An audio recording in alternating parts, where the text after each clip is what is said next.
I just say this, and I said this before, but it's such a cool thing. It's like, so the Bible was what they call the fourth epochal revelation. This is the fifth.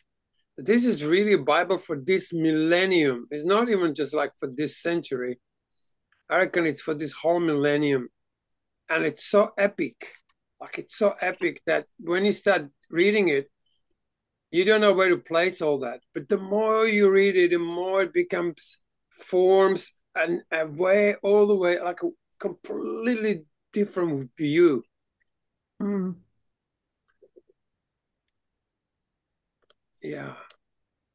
And particular, what I find the most incredible, that the whole death thing is really amazingly explained. Like that shift Oh.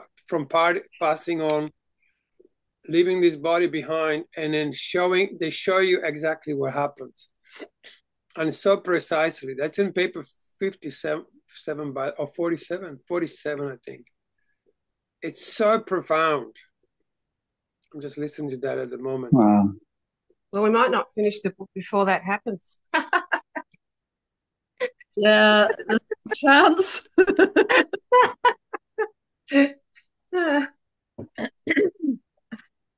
All right, let's get into it, you know. So we are in the first paper, third section, called God is a Universal Spirit. It's marked as 1.3, section 3.1, first paragraph. For some reason, I've got 25.1 in the brackets about it, so whatever that means. Here we go. God is spirit. He's a universal spiritual presence. The universal Father is an infinite spiritual reality. He is the sovereign, eternal, immortal, invisible, and only true God. Even though you are the offspring of God, you ought to not to think that the Father is like yourselves in form and physique, because you are said to be created in his image, indwelt by mystery monitors. Here we go. Mystery monitors, dispatched from the central abode of his eternal presence. Spirit beings are real, notwithstanding they are invisible to human eyes, even though they have not flesh and blood. What does that mean, notwithstanding? They are invisible. Even though, notwithstanding is sort of even though, Thank you. Okay, or yeah. I just want to clarify. Said the seer of old, lo, he goes by me, and I see him not. He passes on also, but I perceive him not. We may constantly observe the works of God. We may be highly conscious of the material evidences of his majestic conduct, but rarely may we gaze upon the visible manifestation of his divinity, not even to behold the presence of his delegated spirit of human indwelling. I mean, I love this. How are you going so far? Ah! I don't understand that sentence. Human indwelling, his delegated spirit of human indwelling. Yeah, it sinks in. I tell you, for me, it's like music. This language, it's just so exquisitely beautiful. But I've been listening to this for 17 years, but I never read it. I read some sections here and there, but mostly I always just put my headphones on and I let that sink in. I let that be in my sphere, so it slowly impregnates me with its data. And now I find it delicious. So you're downloading it? It's on YouTube. No, I mean you're downloading it Yeah. into you. Yeah. Yeah. And it's so vast that I think it works more that it just brings in these realities we don't even dream about. So this amazing thing comes in and you throw away the little thoughts you'd had about it all. You know, it kind of, I was like, oh my God, this is way bigger than I thought. And then it just gets bigger.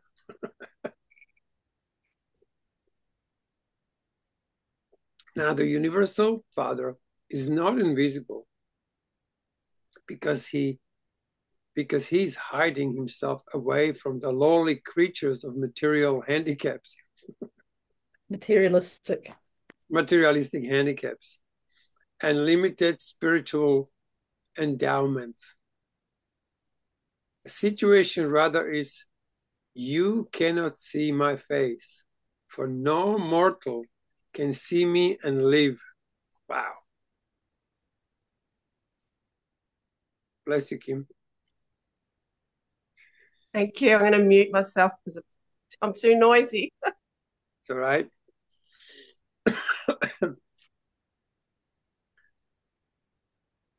That's amazing, huh? You cannot see my face, for no mortal can see me and live. Would probably reverberate you so fast that you could not stay physical, basically.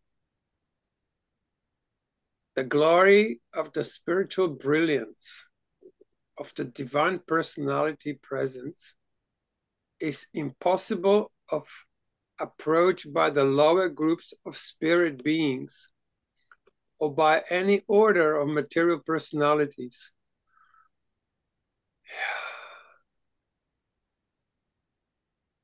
The spiritual luminosity of the Father's personal presence is a light which no mortal can approach, which no material creature has seen or can see.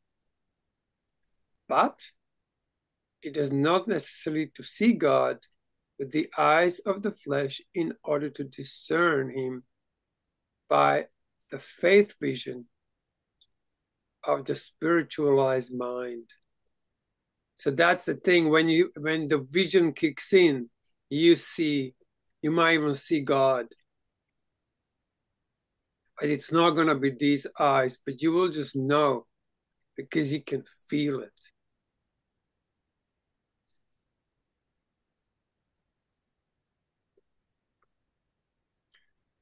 The spirit nature of the Universal Father is shared fully with his coexistent self, the eternal Son of Paradise. Both the Father and the Son, in like manner, share the universal and eternal Spirit fully and unreservedly. How do you say that? Yeah, unreservedly. Thank you. With their conjoined personality coordinate, the infinite Spirit. God's Spirit is, in and of himself, absolute. In the Son, it is unqualified. In the Spirit, universal. And in and by all of them, infinite. Anybody else would like to read? I'll have a go. Thanks, Kim. God is a universal spirit. God is the universal person. The supreme personal reality of the finite creation is spirit. The ultimate reality of the personal cosmos is absolute spirit. Wow. What's epsonite? We looked at it the other day, didn't we? Yeah, I start to remember. There is a whole dictionary that goes with this book because they had to come up with words. They don't exist in our spheres of evolution. What was it? Epsonite. I forgot. What was it again? I'll quickly. Could you look it up, Kim? Yeah, I'll just Google it. I think it comes up. Epsonite. Epsonite.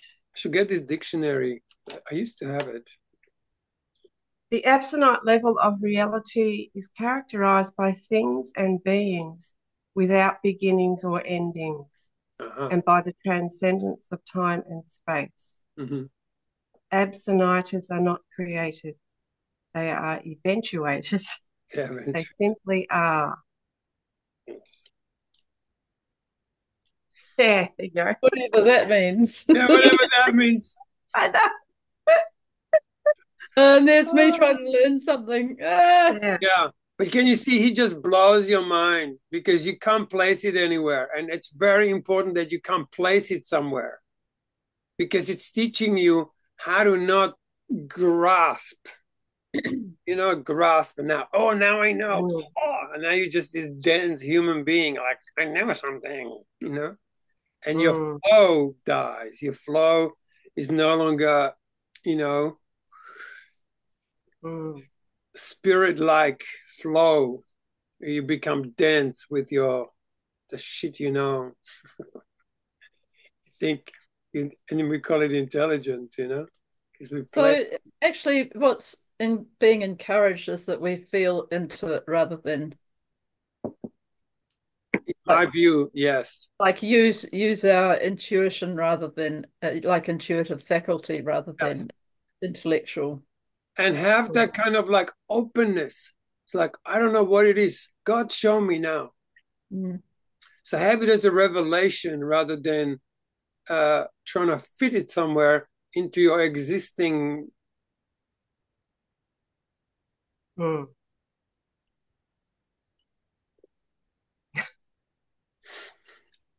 Whatever you call it, that thing, know. I don't know why this book always makes me happy. Kevin looks happy. Shall I go on now? Mm-hmm.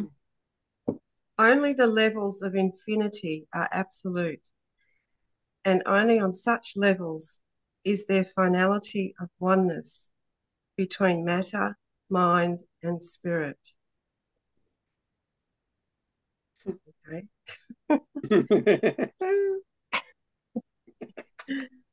How could even levels? I'm sorry, questions just come. Yeah. In the universes, God the Father is, in potential, the over-controller of matter, mind, and spirit. Only by means of his far-flung personality circuit does God deal directly with the personalities of his vast creation of will creatures. Will creatures. For some reason, I like that word creature, yeah. Mm-hmm. Will creatures. But he is contactable outside of paradise only in the presences of his fragmented entities, the will of God abroad in the universe.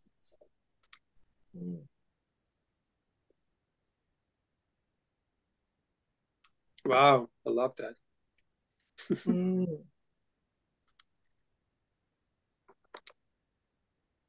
The will of God abroad in the universe. Holy dooly. Holy dooly, huh? This paradise spirit that indwells the minds of the mortals of time and there fosters the evolution of the immortal soul of the surviving creature is of the nature and divinity of the universal Father. But the minds of such evolutionary creatures originate in the local universes and must gain divine perfection by achieving those experiential transformations of spiritual attainment, which are the inevitable result of a creature's choosing to do the will of the Father in heaven. Whew. Exactly. I love how he does that, you know?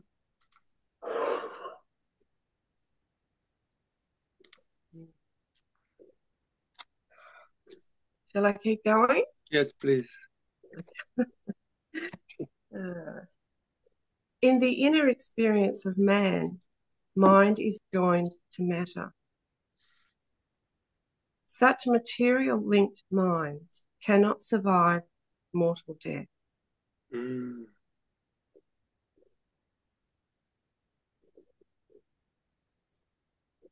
So the way they talk about mind here is different? I would say so.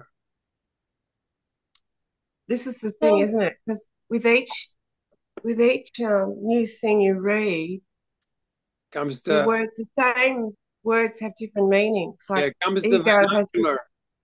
ego has different meanings in other, like Jung and other things. It's different to the Course, and so you've got to try and adapt your mind to But when they say material linked minds, I sort of see it's the human mind that thinks that it's connected to the brain, which is the material. Yes.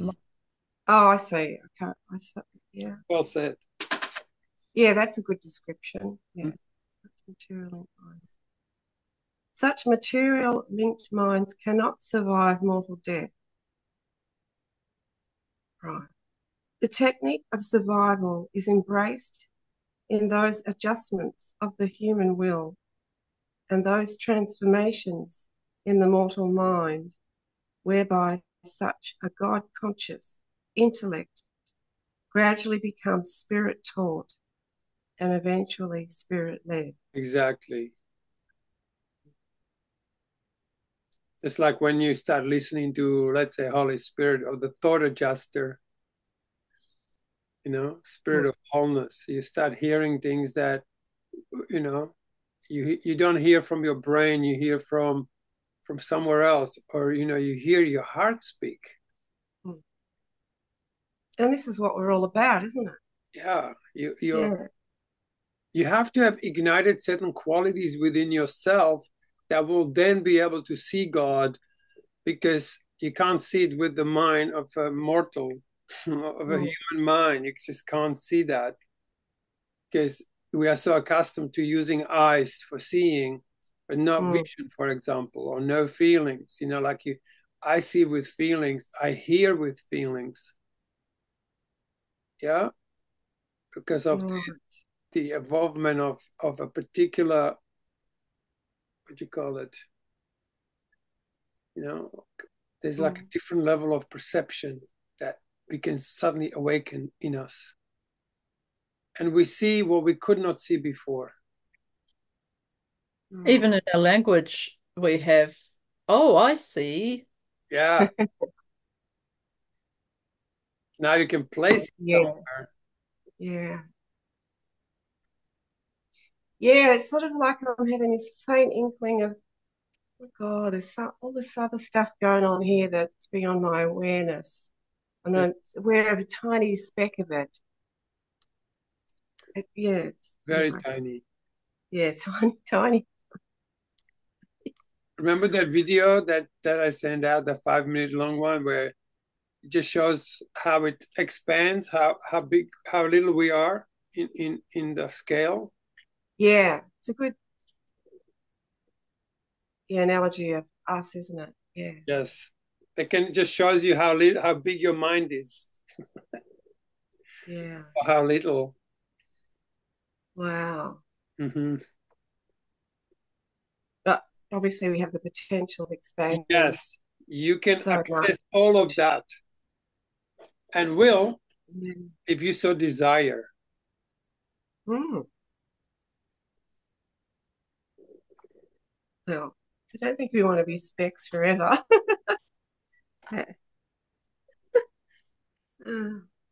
This evolution of the human mind from matter association to spirit union. Wow, there you go. Yeah.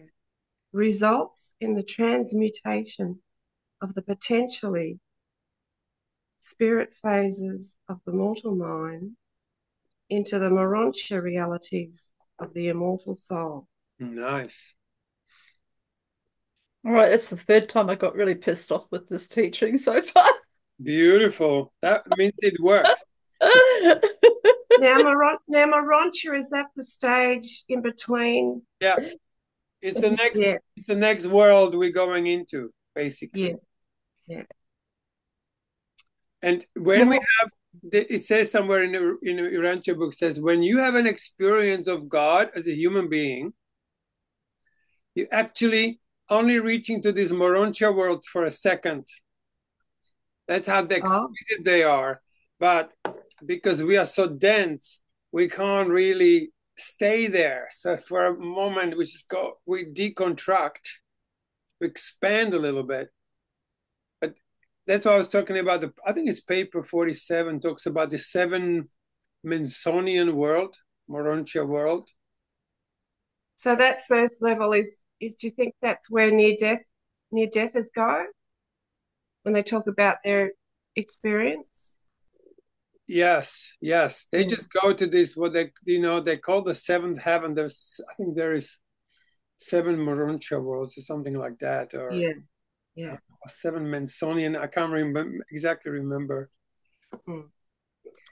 So even those people who have those amazing experiences of like the totality of everything, it's still only a tiny speck of exactly. God. And that shows you that if you choose this journey, if you choose this way to go. Morontia life, actually, paper 48. If you want to jump into that at some point, just even listening to it, it's really beautifully explained what's this next stop over looks like and what's the realities in there. They basically say you're still retaining a very similar form, so you will be recognized even by those who passed away. Yes. And they say you will rejoin with them. You will meet again. Yeah. But the body will be I know. You might be disappointed. I was joking. That's why forgiveness is necessary. You understand now? We have to forgive everyone because we're gonna freaking meet them again. But the worlds are not so dense. They don't have this level of density. They're even saying that there's a very little sickness there. It's virtually, you can't be sick in that realm. And I think you can't hide your feelings, so everything's just out in the open. But you can read each other. You become transparent, and you wouldn't want to hide anything either. Even if you could. Remember that line? Yeah. Oh, all right. The minute you hide something, you have to protect it, and then you become defensive because you don't want anyone to find out. Now you're at war, and now you're feeling unsafe because you're holding something that others shouldn't find out about. And now you live in hell. Which is why we came here, right? To hide out. It's a massive hideout, this one. Like, I still think this is like that's why the hide and seek is such a popular thing, Like, and you know how kids, they go like, I bet you can find me, exactly where they are. So it's God like saying like, God, I bet you can see me, I'm on earth. And he goes, no, I can't. Oh my God. Well, it's perfectly known where you are, who you are, what you are. Everything is transparent because there is nothing to be hidden in creation, right? Yeah. Oh, We're funny creatures. And I reckon we still play this hide and seek. And that's why we can't find God, because we've hidden ourselves so well from him, we can't find him again. Yeah. Oh, Jesus. But what, when he's found, what a great moment. Yeah, he's Anyway. going, shit. I remember I told you this story. I was just driving once. I said, God, what is it like to be you? And boom, I lost, completely lost the sense of physicality. I said, never do that when you're driving. Like even my car, everything went like boom, like it wasn't for a moment, like everything disappeared. I'm going like, whoa. Oh. Yeah. Ask and you shall receive. And actually, every time we ask, we receive straight away. We just don't have perception or receptivity with which to recognize that we receive the answer. And half the time I don't even realize I'm asking for certain stuff. Like, like, it's so unconscious. We're so dumb, hey? Mortal mind, subservient to matter, is destined to become increasingly material and consequently to suffer eventual personality extinction. Mm-hmm. Wow. Mind yielded to spirit is destined to become increasingly spiritual and ultimately to achieve oneness with the surviving and guiding divine spirit, and in this way to attain survival and eternity of personality existence. Oh, I love it. Oh. So, in other words, if we don't yield to spirit and the will of God, our personality is extinguished. Yes. Yeah, we're thrown into outer darkness. Yeah. But I don't think they're put into hell. They basically doesn't seem to appear again, like you just go, okay. It's gone. Yeah, Yeah. It reminds me of that there's the Mandelbrot set. Do you know anything about that? Oh, that's It's a like the fractal stuff, is it? mathematical equation that Yeah. in a number, and it either goes to eternity or it goes to to infinity, or it goes to zero. One or the other. Yeah. Right. So that's why we have to keep coming back and taking on a new personality until we can Maybe maintain it, keep it. that's a popular view, but is that not it? you really like that? I don't know. It's probably a very, embryonic belief. I think the URANTIA has a slightly different take on all of this.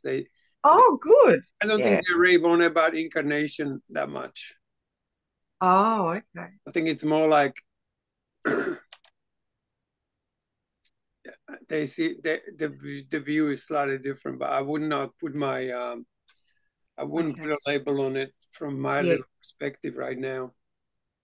So I'll probably be wrong. They call these evolutionary worlds, and basically you're born here, and then within about first 5 years or so, the thought adjuster or something like that, you receive this kind of a spirit entity, something like that. But I really can't.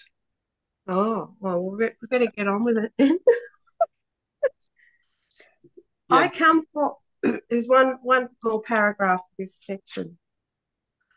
I come forth from the eternal, and I have repeatedly returned to the presence of the universal Father.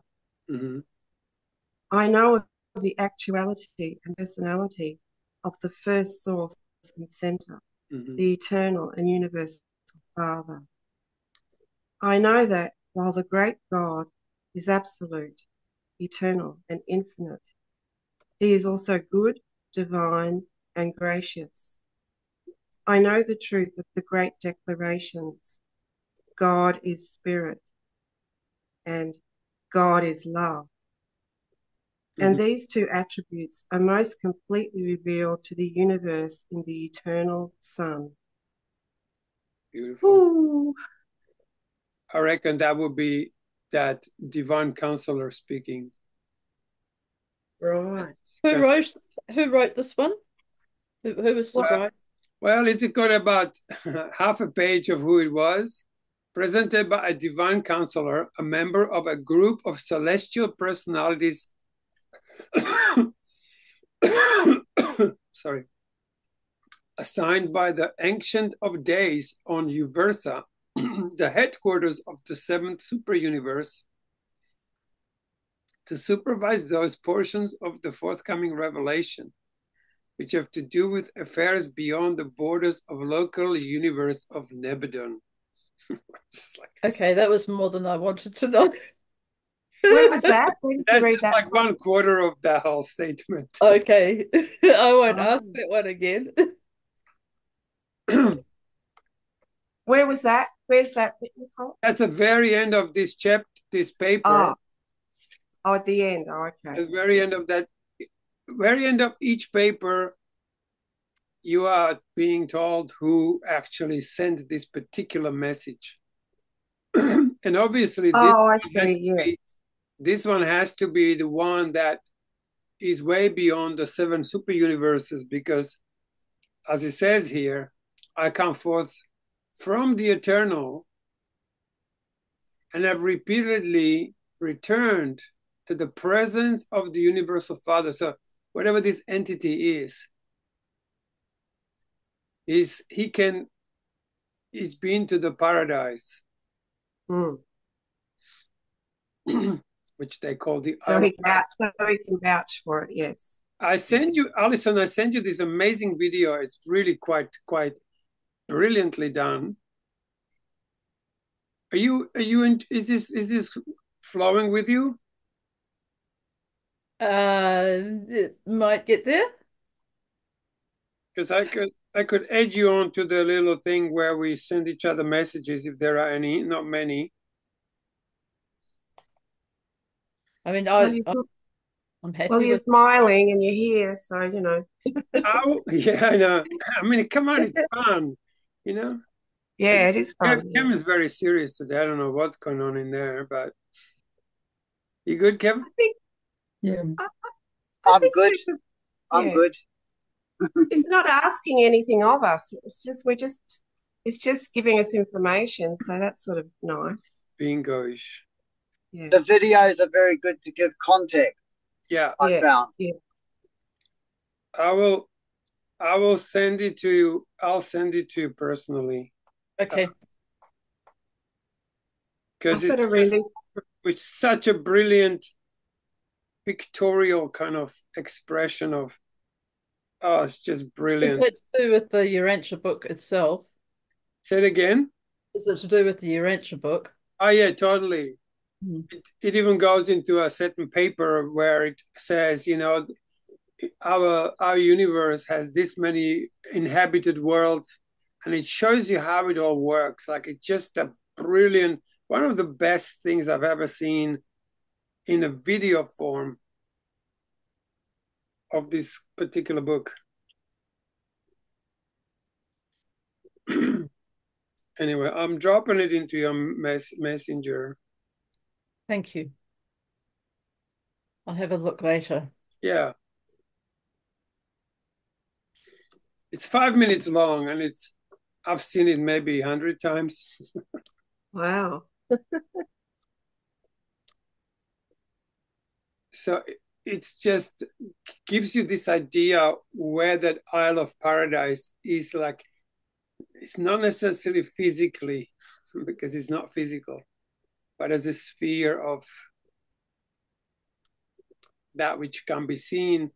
You have to develop certain like those visions within yourself with which to be able to see the invisible.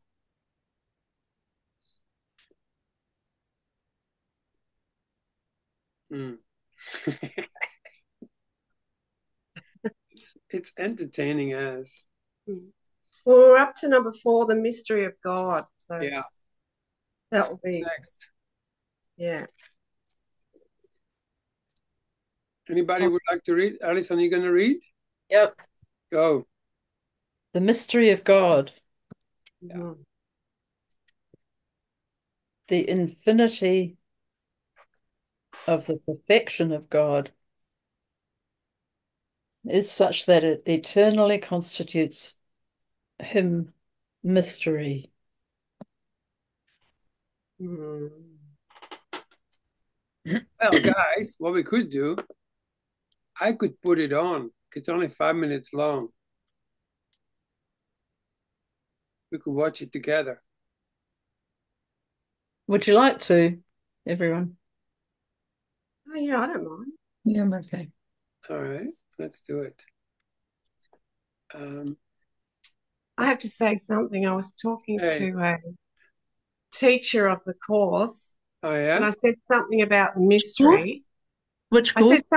I'm not going to say who it was, but something came up about, I said something about the mystery of everything, and they said, oh, there's no mystery. There's no mystery, they said. I was just gobsmacked. I was completely gobsmacked. I just didn't know what to say from there on. Talking about Course of Miracles. Yeah. Yeah. Well, I was a teacher of it. Yeah, yeah. And they said there was no mystery, as if they knew everything. You know, like, far out. There's this little box they've put everything into, and that's the extent of the universe. In my mind, I know God. God is one with my mind. It was shocked. It was actually shocking to me. Like, it shocked me. Anyway, enough of that. Enough of that, isn't it? All right. So what do I need to do? I go share. Here we go.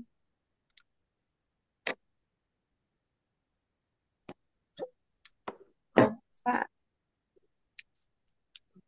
You're seeing this, guys? Yes.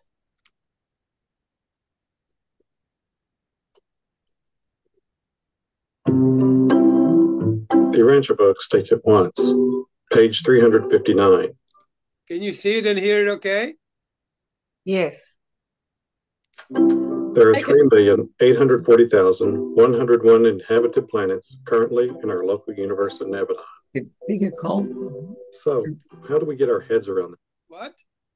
I said you can make it bigger, like it's quite small, you can enlarge it. Make it full screen. Okay. I'll try that. That better? No. I can read it. My print is big. Yeah, I can read it, but I thought it was cut. No, I mean, make it full screen on your screen. I did. Oh. Yeah, it didn't make much difference. That's all right. Okay. It's easy to see, but it's just that I thought we could make it bigger because it only takes up about anyway, he's talking, so yeah. Let's pick a planet other than URANTIA, one of those other 3,840,101 planets of our local universe, and represent it with a blue square. And let's do some math. Since our local universe is divided into 10,000 local systems, that means an average local system would have about 384 inhabited planets. So here's a thin bar made up of 383 blue squares, and we'll add this planet on the end of it to make a local system of 384 planets. We're going to rotate it around and place it with other rods representing local systems within our local universe.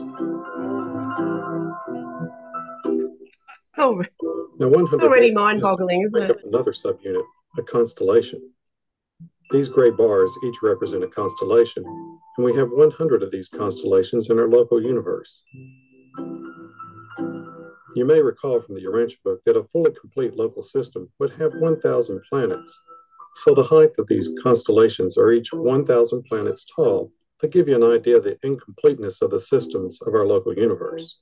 In this illustration, the numbers of inhabited planets in each local system vary from about 200 to around 700 planets. Let's move on over to our local system, represented by this darker blue rod. Our local system has 619 worlds, and up here, represented by this green square, is our planet, number 606, Urantia.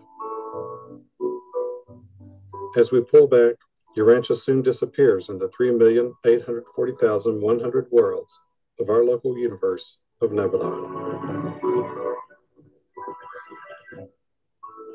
Now, our local universe is part of another subunit, a minor sector, which contains 100 local universes such as ours.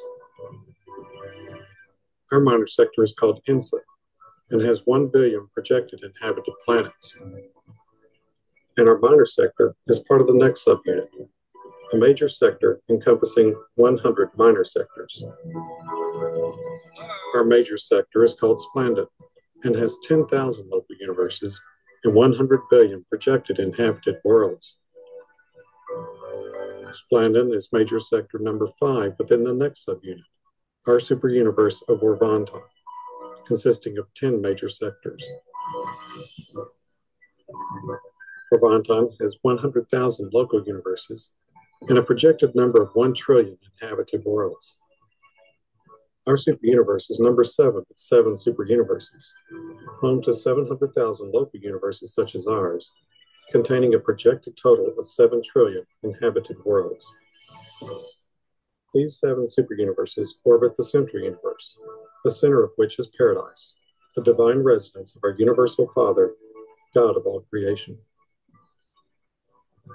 Going beyond the central and superuniverses are the 4 outer space levels, areas of future creation. Of course, nothing here is to scale. The size comparison of our central and superuniverses to the outermost space level is similar to that of a golf ball to our moon. So let's head back to the grand universe, to our superuniverse, to our major sector, to our minor sector, to our local universe, to all our neighboring local systems, to Urantia, the planet where our Creator's Son, Michael, Jesus, chose to live his life as a mortal. In our local universe, 1 world out of 3,840,101 inhabited planets.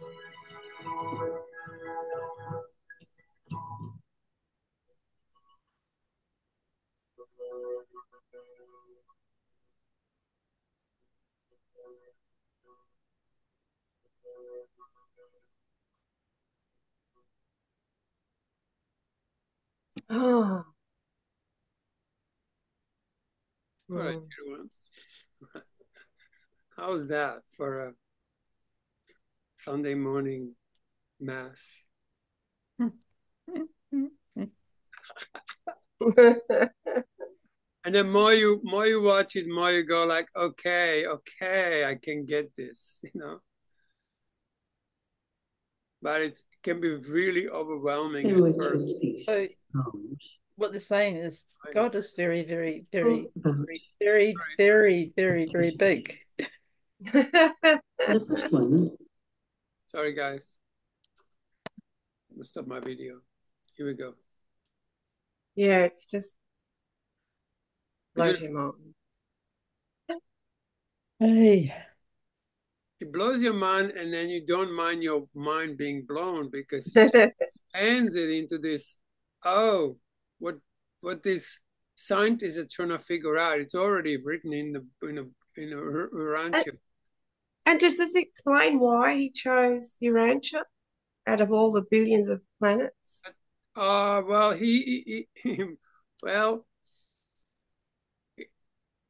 the way Jesus is explained is that he is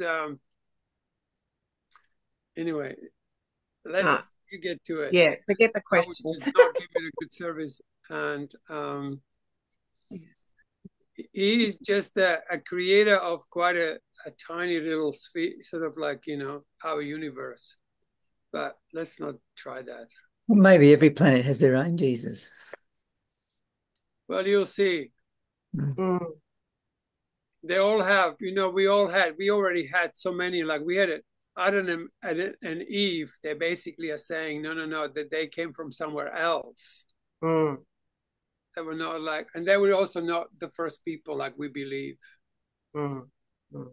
I read the section once on the first man and woman, and it's real. I found it fascinating. Yeah, exactly. This is like, you just go, oh, and it's so consistent. You just go, oh God, this makes more sense than anything. Kind of makes sense.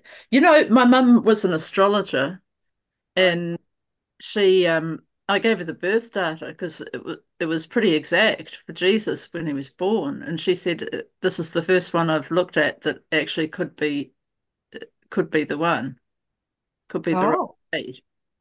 Wow. She said it looks right. What did she say? Well, she looked at the birth data of Jesus when he was born, according to this book, because they're very precise on the date, and she said it looks right. Mm.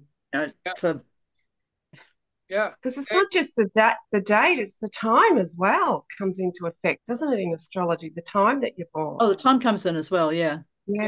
Actually say he was born 7 years earlier than we believe. Yeah. Right. So there's a lot of things that are clarified in this book. That's why nobody wants to read it, because it just brings up the truth, and people love sticking to these old paradigms of some kind of dude who lived 2,000 years ago who's gonna come back and freaking is gonna take us all the way to God, which is like, hello, break the fuck up. It's just never gonna happen like that, like the way people live it. I mean, even us knowing, like Jesus teaches in the Course, it's like, I'm not a body, I'm free.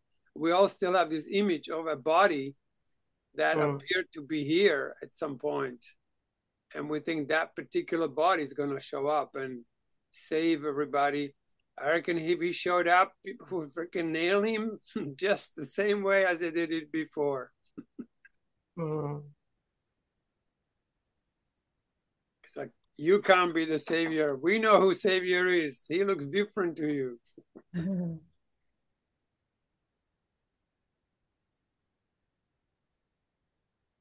All right, shall we read a bit more? You guys cool? Yeah. Yeah.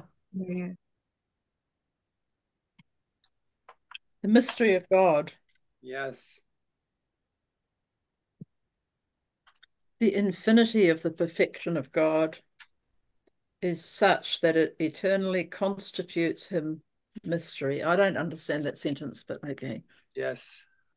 And the greatest of all the unfathomable mysteries of God is the phenomenon of the divine indwelling of mortal minds. Yeah. Wow. The manner in which the Universal Father sojourns with the creatures of time is the most profound of all universal mysteries. The divine presence in the mind of man is the mystery of mysteries. There's no mystery. Yeah, that's so good, Kim. I'm so glad you said that. The physical bodies of mortals are the temples of God. Oh.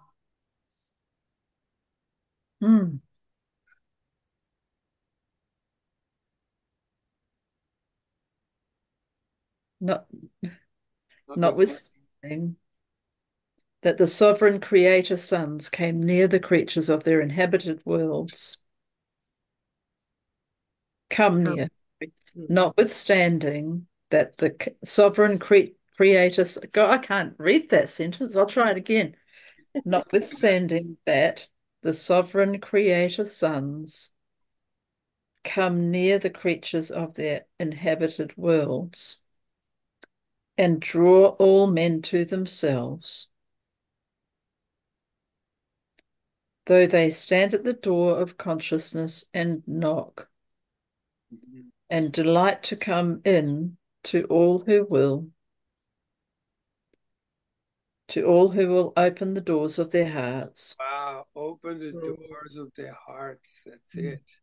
Though they stand at the door of consciousness and knock and delight to come in to all who will open the doors of their hearts. Although there does exist this intimate personal communion between the Creator sons and their mortal creatures, nevertheless, mortal men have something from God Himself which actually dwells within them. Their bodies are the temples thereof. Beautiful, huh? Mm. Like the fragment of God is within you. Mm. That's how it's like your little compass, you know? It's just when you reach that, when you open the door of your heart, it spills open and it leads you and it shows you what God is, at least temporarily, so you're no longer blind. Even in A Course of Love, Jesus says something like, okay, well, we just had to give you this story of Jesus, of someone out there who would just remind you that sanity is your inheritance.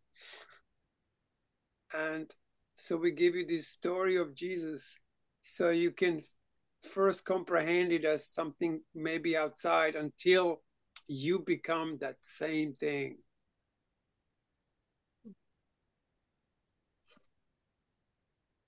Say that to a Christian, they will nail you to the cross real quick. I don't know. You know the song probably. There's a song that children are given to sing sometimes. This little light of mine. I really love that song. This little light of mine. I'm gonna let it shine. No. Oh, I don't know that one. Yeah, we don't know that one. And I'm gonna let it shine. This little light of mine. I'm gonna let it shine. This little light of mine. I'm gonna let it shine, let it shine, let it shine, let it shine. Anyway, it's a lovely song, and my kids used to sing it, and I just thought, what a way to teach children of the kingdom, or to help them open to it. Beautiful. Yeah. Oh, I'm going to sing that to Benji. That's really lovely. Yeah. So, shall I carry on? Yeah. Yeah. When you are through down here. I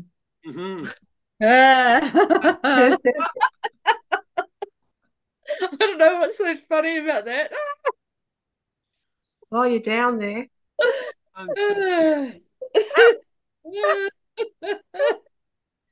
You mean down under? When you are through down here, when your course has been run in temporary form on earth, when your trial trip in the flesh is finished,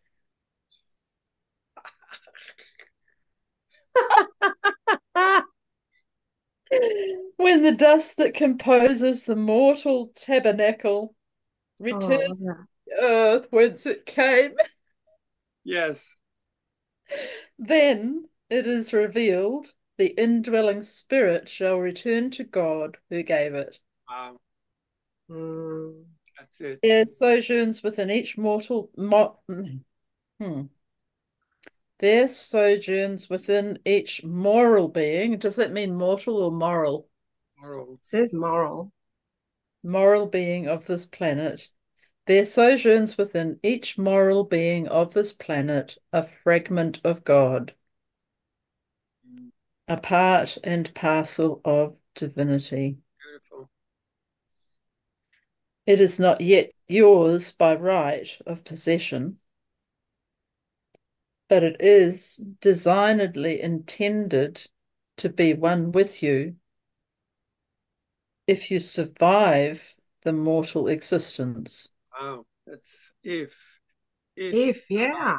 He's talking about what was said earlier, isn't he? About we turn our minds to spiritual things, or we don't. Cease to exist to be.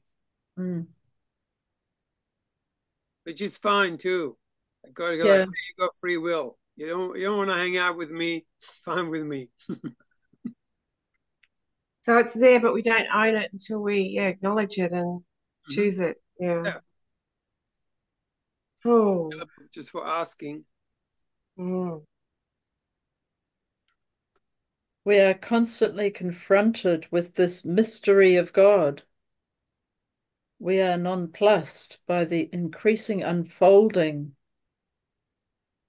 of the endless panorama of the truth of his infinite goodness, endless mercy, matchless wisdom, and superb character.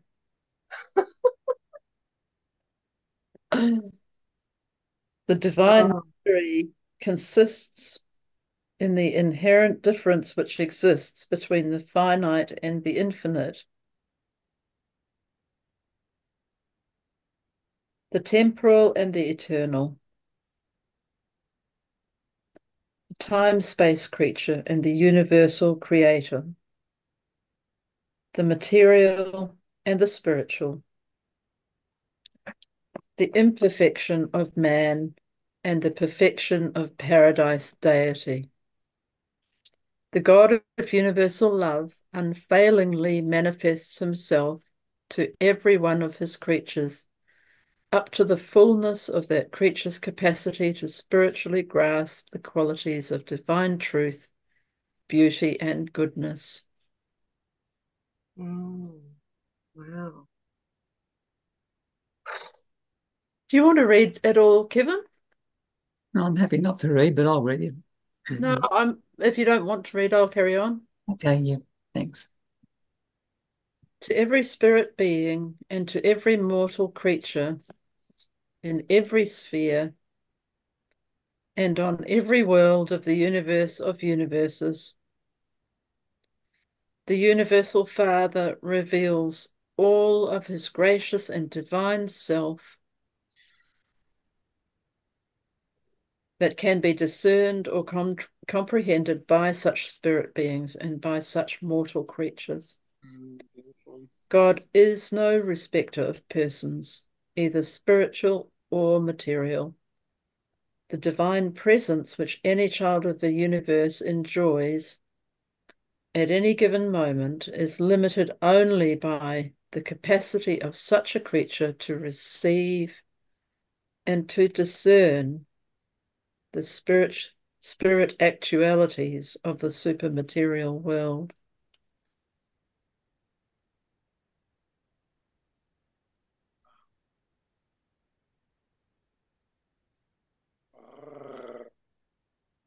Anthony, he has reason. You know, I'm a bit triggered by something. Yeah, go ahead. Well, fucking hell. We love your triggers, brother. Yeah. Well, I'm really worried because if people, like it says that if people believe in God, they'll keep continuing. But if they don't believe in God or they go down, they're just going to disappear. Like, and there's so many people that don't believe in God, and my faith in God has gone through the roof since I've actually read the Jesus readings. I'm really worried about my friends that don't believe in God. Well, you know, yes, but I think, you know, it might be that some people who don't believe in God are more godly than those that do. Yeah. We only have a certain concept how it has to be, you know, and yeah. you know, one of my most profound experience with Course in Miracles was this. It says, God is the love in which you forgive. And it was when God or this love appeared where I went like, oh my God, this is so exquisite that I've forgiven everything I ever held about anything because I had a comparison.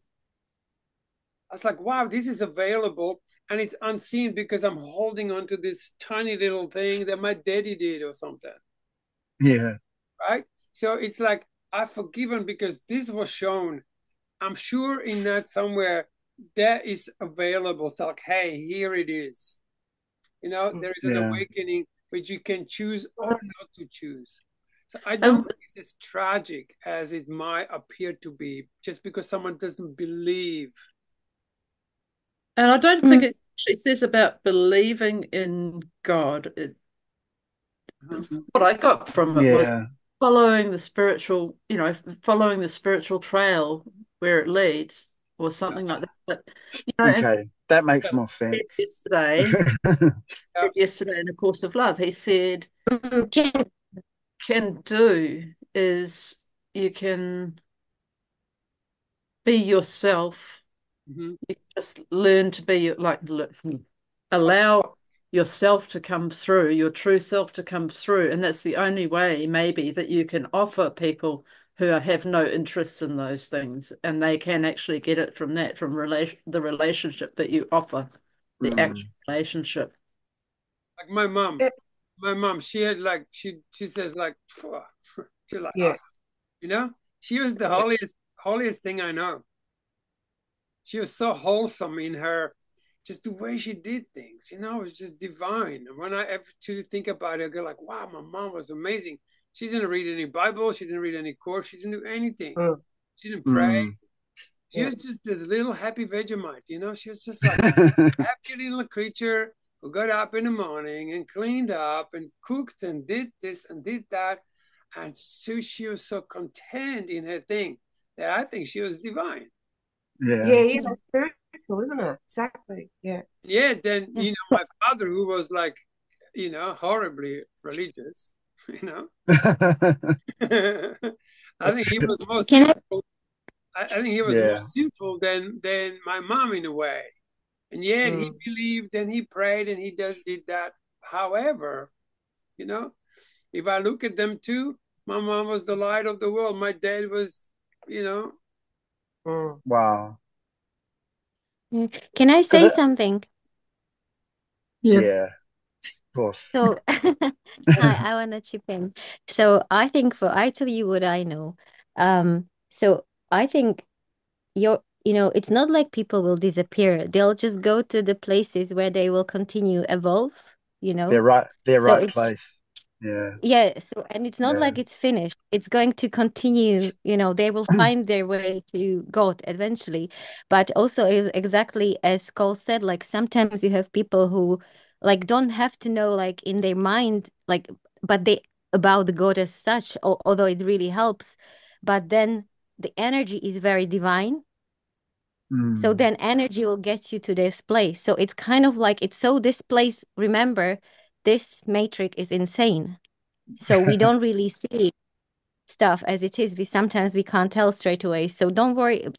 I think every single thought of prayer or thought of love about your friends is going to help them. So trust that God will take care of them whenever they, so it's not like they're going to disappear. That would have to be something extreme must have happened for energy to disappear like that, Yeah. It does talk about it in URANTIA books about really evil spirits get taken away. There's a big council thing, but that's by the by. It's I think I'm just really. We hear you, brother. I just really feel for my friends that I don't know. So in their brain and.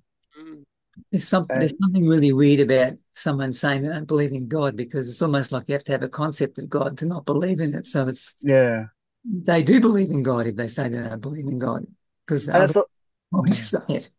And it's a part of myself, I think, it's triggered that I fucking hate God sometimes. And well, not now, but I've just blasphemed about God for the first 20, 30 years of my life. I still do. Yeah, but it's just a cool thing.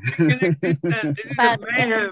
Is that what you created for your beloved son? Look at this war. Look at this space that's going on, It's like it's mad out there. No. Can I say another thing? Yeah, go. Oh, sorry. Sure. So another thing I want to say, you know why they say sometimes like how God rejoices when people who really like not like doing crazy stuff and then they turn to God? Why like do you remember like he says I it somewhere? know. So the reason for it is they say it's because like your consciousness is like you can go to places where other people can't go because of your, you can clear, like they call it like clear the place because of your consciousness, because you've been somewhere, you can actually clear it with your energy better of some than someone who doesn't have an inkling that this kind of like concepts of schemes exist. I don't know if I'm making any sense, but like basically like your experience, you can actually transmute your experiences to light. Do you know what I mean? I do know what you mean. Like, yeah, I can't explain it, but like when you I can't feel, explain it better, but I don't want to go into like big things. So I just feel like I've had a bit of a revelation, and it's Yeah, really it's beautiful. break. Yeah. It's just turned me upside down a bit in a Also, good way. also this, like my first revelation of God became when I released all my idea of what God is. Mm. Because most people actually just attach to an image in their mind they acquired as a child. Someone said to them, "Oh, there is this thing called God." I was like, "God, really? What's that? Why, you can't see it?" Oh, so they can make this image of something that you can't Mm. see. Now they believe in it or not. Mm. It's not real. It's just an image. So when I released all my idea of what God was, just by simply naming them, yeah, Yeah. suddenly my mind was empty of all these ideas I had, even the children, even ideas as a child I had. And only when the cup was empty, it could have been filled with something fresh. So that very day when I did that in the nighttime, there was a moment when just went kaboom. So Mm. as if like the cup was empty, it was cleaned up, and something brand new could have been placed in it that I could handle at that time. It's Then funny that that reading of the Jesus chap, the whole section has kind of smashed my whole thoughts of Jesus, Christianity, go. and God. It's kind of wiped it clean of something, and there's just this Yeah, other fresh idea. I could really feel it in you when you mentioned it the first time. I go like, "Yep." Yeah, it's a bit overwhelming. It's overwhelming. Just like that But video, it's like, yeah. whoa. Yeah, But the most beautiful thing is your empathy for so-called non-believers. That's the most beautiful part. I mean, it's yeah, hard maybe. for you, but it's but just beautiful. I feel Yeah. like I feel like such a coward not being able to just share my faith like with my daughters, especially Holy, because they just maybe I don't want to be scoffed at or scorned, or it's just it's like That could close them down even more. It could close them down yeah, even it more. could. You Yeah. see, because they will not comprehend what your experience is, because they're not there. You only Yeah, have to be If you come you. to me 40 years ago, I'd say, "Get out of here, man. Get out of here. Yeah. I don't want to I, know anything about God." You only have to be you, Anthony, and share your, like what you do with us, sharing who you Yeah. are. That's all you have to yeah, do. And yeah, they'll, like they're there. Yeah. So what it yeah, actually Yeah. says, Anthony, it doesn't say anything about beliefs. What it says is mortal mind subservient to matter is destined to become increasingly material and consequently to suffer eventual personality extinction. I yeah. can't So that's, imagine that you have a child who is completely subservient to No, matter. they're not. They're very beautiful children. See, and that's all that's just my judgments of what spirituality, spiritual. Yeah. Like I guess I just got all judgments about Okay. everyone else that doesn't believe in God. Ah! but You like know you, what it is? But it's good to bubble it all up in my brain and say it. but like you say, Alison, if you look at that as the death of the ego personality, it's a different Yeah. kettle of fish. And then Yeah. it says mild mind yielded to spirit. I mean, Yeah. mind yielded to spirit is destined to become increasingly spiritual and ultimately to achieve oneness with surviving and guiding divine spirit, and in this way to attain survival and eternity of personality existence. That's very broad and open and yielded to spirit, encompassing. Can be someone who doesn't believe in God, but for some reason they're an artist, and it opens them up to spirit when they're doing. It can be anything. And imagine someone who is a, let's say, firefighter, and he says like hundreds of life, but he officially doesn't believe in God.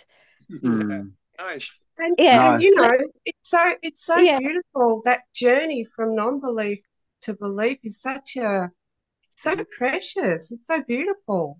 And then you know, coming from then you get a belief, you get a new revelation. Guess what? Yeah. You get a newer revelation. So the awakening is a constant. It's not I'm awake now or I'm enlightened. No, you had enlightened means you had a little light experience. You just go like, aha, it's not how I thought it was. They made a big deal out of it. Yeah. Constant awakening, because even when that revelation happened in somewhere in 95, there were some other revelations that just surpassed that first shift. It's like, hey, let me show you a glimpse of God. Let me show you another glimpse of God. And now we can see like, oh shit, I've only tapped into the next URANTIA world. Yeah, you're not going to say, oh, I'm awakened, there's no more mystery. Jesus. I mean, I feel like I'm about that high in the whole scheme. I just feel like I've had a little... That's huge. I know, but it's a jump from... It's just a jump to more belief in God, and wow. A jump to the left. A jump to the left. So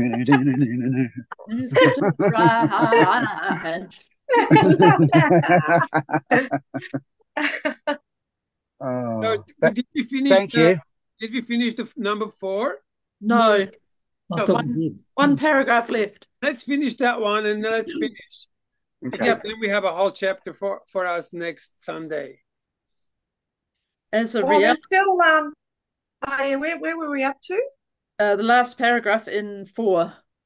Were we? Mm-hmm. Oh, I thought we were only up to the divine mystery consists. No, we definitely got to the last paragraph. Oh, what happened? Where did I go then? You wandered off in your mind, Kim.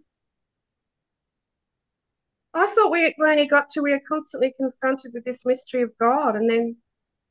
Would you like me to read from there? Oh, I see. Yeah. No, I've got some underlining. Yeah. As a reality, human spiritual experience, God is not a mystery. But when an attempt is made to make plain the realities of the spirit world to the physical minds of the material order, mystery appears.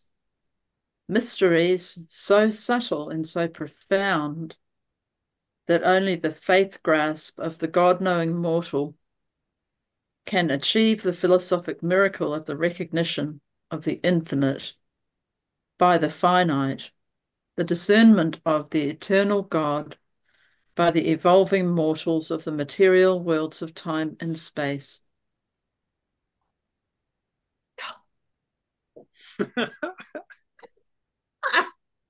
Wow.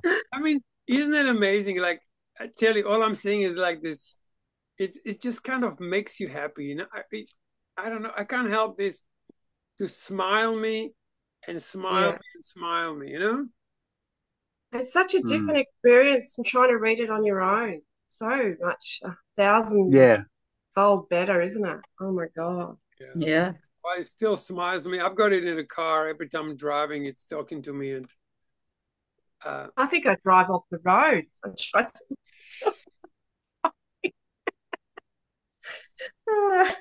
keeps me awake.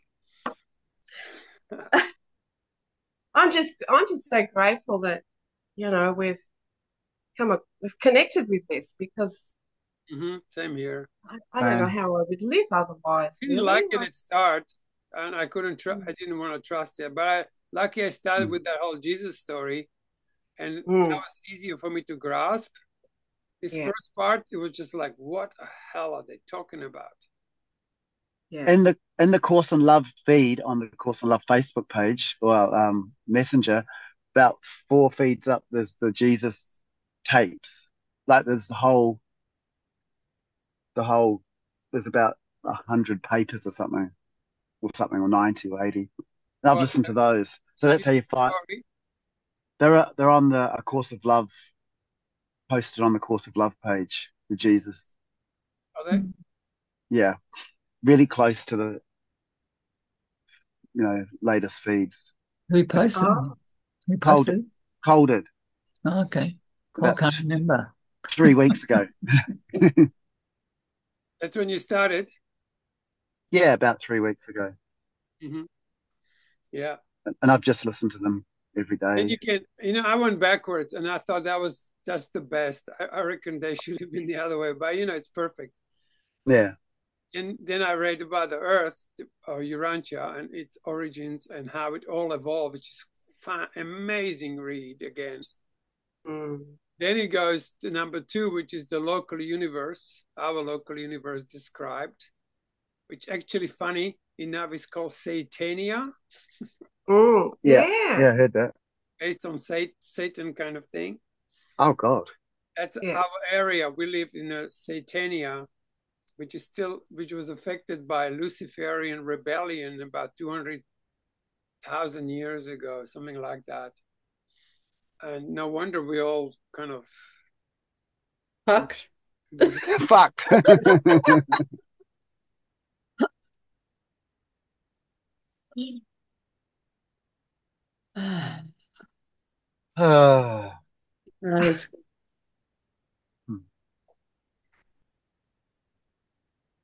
Yeah. Very good. Did we finish it? Yeah. Okay. So I have a question. So this has nothing to do with this. It's to do with how to save a link. It's a technical question about how to save a link, because I've got, your Anthony will explain. No, I'm gonna go. I'm gonna keep driving. No, I can't explain because I'm not a very technical person. Thanks for stopping by and talking to us. Yeah, it's great. Love you. Thanks. Love you guys. Thank you. Love you too. See ya. Oh, you're on mute. Please have a link. So the one I sent you, let's say, yeah? Yeah. Highlight it. Do you know how to highlight it? So you said to go into it. Yeah, well, you can do that. As I've gone into it, I can't see a link to highlight. All right. Go back to Messenger. Yeah. And then when you see the link, just, save it. Like. Oh, I can't find it now. Put your finger on it and you hold it. If you go to Messenger, it doesn't do that. Yeah, what happens when I hold my finger on it is don't put your finger on the writing, put it on that little space at the bottom, and it comes up as copy. Oh, okay. And then press copy. Yep. Now it's copied. Go into somewhere where you can find it again, like into notes or somewhere where you can leave yourself a message.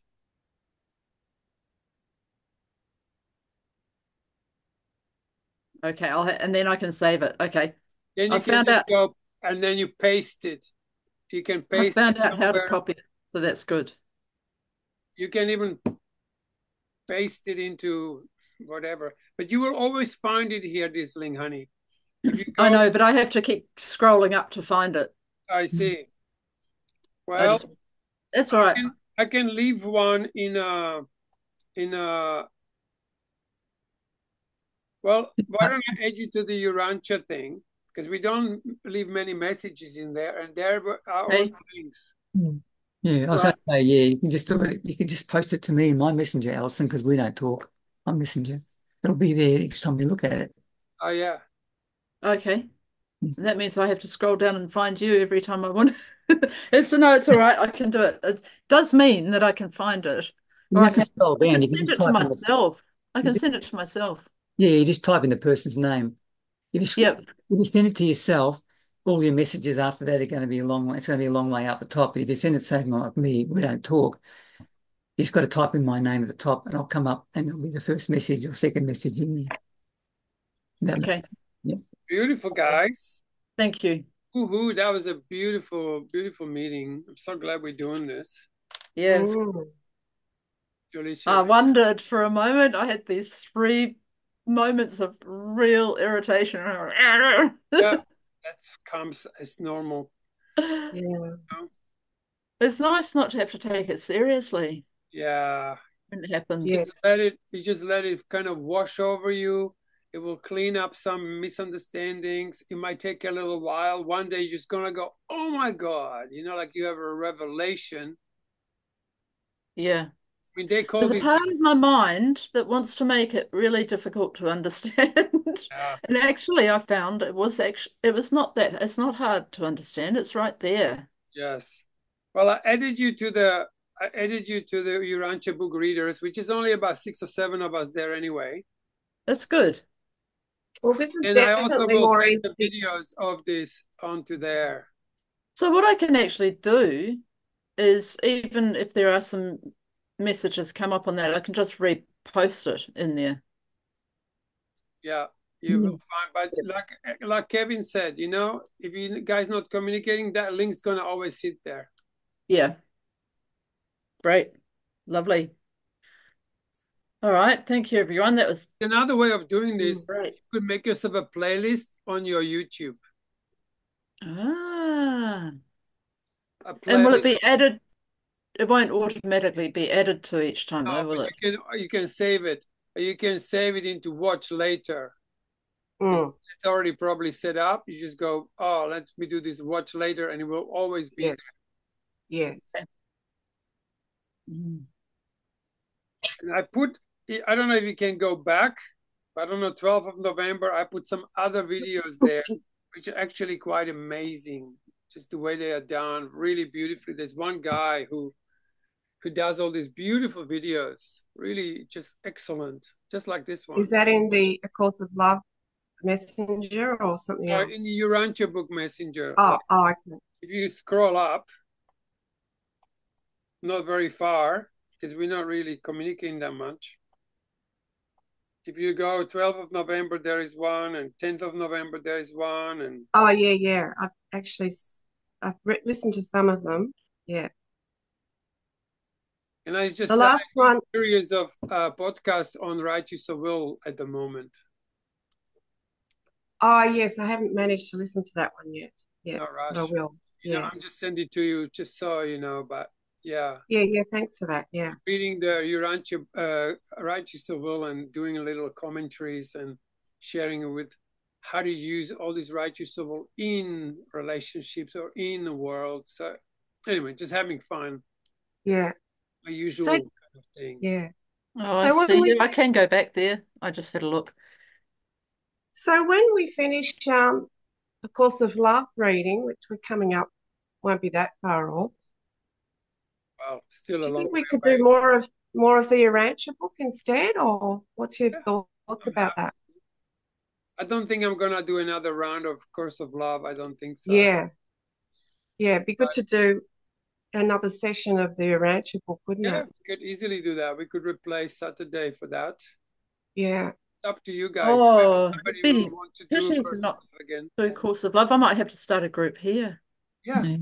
Why not? Yeah. It'd be good. It just helped me. I feel like it's moving in me now a lot more. It's amazing. Huh?